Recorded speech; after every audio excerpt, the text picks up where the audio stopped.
నమస్కారం. నేను డాక్టర్ మీనాక్షి ఆదిరాజు.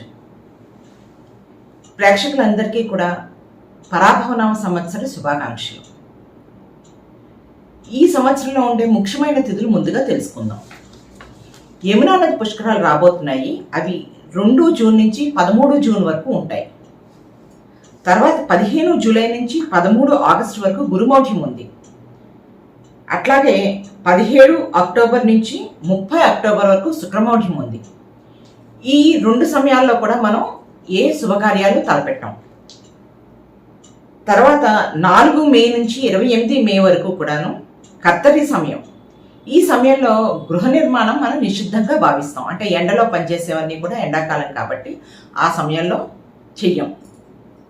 అట్లాగే 20వ తారీఖు ఏప్రిల్ 20వ తారీఖు అక్షయ తృతీయ. మిథున రాశి ఫలితాలు. ఆదాయం 8, వ్యయం 11, రాజ్యపూజ్యం 1, అవమానం 7. ఇక్కడ ఏంటంటే ఆదాయం కన్నా వ్యయం ఎక్కువగా ఉంది కాబట్టి ఖర్చులు నియంత్రించుకోవాలి. ధనలాభం ఉంటుంది కానీ ఖర్చులు మాత్రం నియంత్రించుకోవాల్సిన అవసరం ఉంటుంది. అలాగే రాజ్యపూజ్యం కన్నా అవమానం చాలా ఎక్కువగా ఉంది. అంటే మీకు దక్కవలసిన గుర్తింపు దక్కకపోవచ్చు. అంతే తప్ప ఎవరో వచ్చి మిమ్మల్ని ప్రత్యేకంగా అవమానిస్తారని మాత్రం అనుకోవద్దు. ఇంకా నిద్ర సమస్యలు ఉండే అవకాశం ఉంది. అలాగే ఆరోగ్యం విషయంలో కూడా జాగ్రత్త. కుటుంబం దగ్గరికి వస్తే అంతా శుభంగా ఉంది. వాళ్ళంతా సుఖంగా సంతోషంగా ఉంటుంది కుటుంబం. ఇక్కడ సోదరవర్గంతో బాగుంటుంది. మీరే ముందుకు వెళ్ళి అనేక పనులు చొరవ తీసుకుని మీరు విజయవంతంగా పూర్తి చేయగలుగుతారు ఈ సంవత్సరం. పెండింగ్లో ఉన్న పనులన్నీ కూడా ఏవైతే మీరు ఎప్పటి నుంచో చేయాలనుకుంటున్నారో అవన్నీ కూడా చాలా చక్కగా పూర్తి చేయగలుగుతారు. కానీ ఆస్తుల విషయం వచ్చేసరికి మాత్రం కాస్త సావధానంగా ఉండాలి ఈ రాశి వాళ్ళు.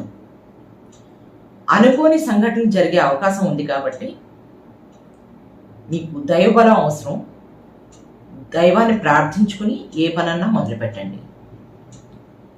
శివారాధన అన్నిటిలోకి చాలా మంచిది.